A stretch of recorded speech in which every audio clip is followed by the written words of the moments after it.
I'm a 31-year-old female who wears adult diapers. I've struggled with pelvic floor issues since I was a child. Incontinence became a very life-changing problem for me during my second pregnancy. I was peeing my pants multiple times a day. I couldn't leave the house. Even while dropping my daughter off at school, I had accidents. During childbirth I ended up tearing my urethra. That only exacerbated issues, and I eventually had to come to terms with the fact I would likely be wearing diapers the rest of my life. But you know what? I don't care. I find diapers so liberating. They gave me my life back. I can go places. I am not humiliated and physically uncomfortable if my bladder randomly decides to release itself while I'm at the park with my kids. I can live a somewhat normal life again. And they're pretty dang comfortable too. This post isn't sponsored, but if any adult diaper companies want to feature a middle-aged mom in their commercial instead of a grandma, I'm available for hire. I hope the stigma that adult diapers are for old people can change someday. Because my quality of life would be way less if I didn't have a diaper on right now. I got a job. I'm so proud of myself. I got my first real job as a waiter at a nice upscale restaurant. I graduated college in May with a degree in biology.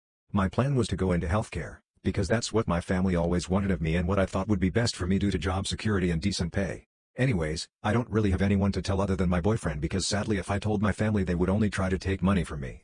My path is taking me in the direction of just being happy and waking up and doing what would be best for me. I don't want all the pressure, and I don't want to go back to school, at least not yet. I'm proud of myself for standing up for me, and I'm happy I could share with internet friends. My girlfriend thought I had my dick pics and internet porn stars in my eyes, only I showed it to her and she found out that it is just hundreds of pictures of traffic. I am obsessed with checking traffic all over my state. I 19M am obsessed with traffic. My girlfriend 19F found out about this. We were going through pictures on my phone. We got to my eyes only and I was weird around it since it's full of my traffic screenshots, including traffic cameras via Go, traffic on Google Maps, and even screenshots of the highway signs saying how bad the traffic is. She asked me if I downloaded pics from the internet or had my dick pics saved there, and I told her no. She reassured me that it's okay and that every guy screenshots porn stars, and she knows that I really love her and she is just curious about what porn stars I find hot, lol. Well, I open it for her. Her face was very confused. A few hundred screenshots of traffic. I hide it in there so no one can find it when I'm showing people my camera roll. I confessed my obsession with traffic with her and she was really sweet and loving about it. She also apologized for thinking I had porn in there since I've been animate to her that I don't like to watch it. We had a good laugh. I told her to promise to keep it a secret from my other friends until I tell them, and she did promise. Here's the thing, I also have a folder on my computer full of traffic screenshots that she does not know about. I live in Cincy, but take screenshots of the main 5 cities in Ohio when there is an eventful traffic day. It adds up to about 10 to 20 per week. I know what highways gets backed up at what times. I wake up at 8 a.m. every day to check the morning rush on my iPad. I watch and refresh cams and Google Maps looking for any traffic shenanigans.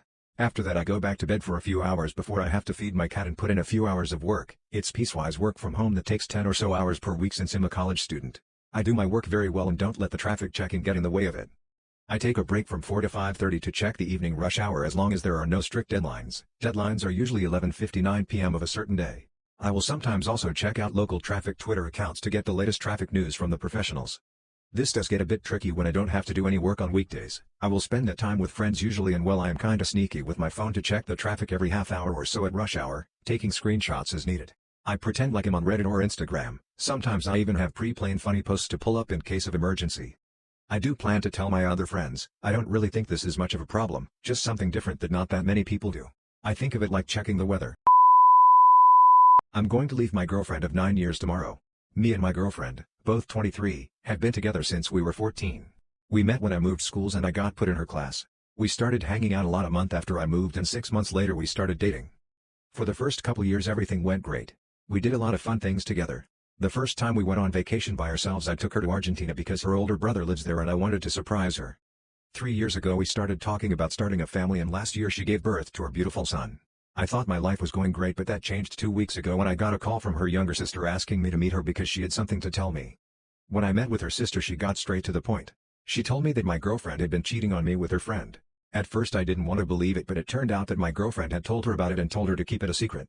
After I left I wanted to confront my girlfriend, but I decided to wait until tomorrow. No matter what she says, I'm leaving her tomorrow, and the only reason I'll stay in contact is for our son. My GF told me to have sex with her while she was passed out. I did, but I feel too guilty to tell her. For background, my girlfriend, 40F, is also my 43 meters submissive. I am new to DS. She is an old hand who has been teaching me, which is actually a very sexy double power dynamic. She takes migraine medication, especially in the evenings. Around 10 days ago I wanted to have sex and she was too groggy and fell asleep while we were talking. I felt weird and went to sleep. Not disappointed, just odd. A couple days later she was talking about her medication and how we hadn't had sex in a while. I mentioned the above. She immediately said I should have just had sex with her passed out body, that she would think that was hot. This threw me for a loop.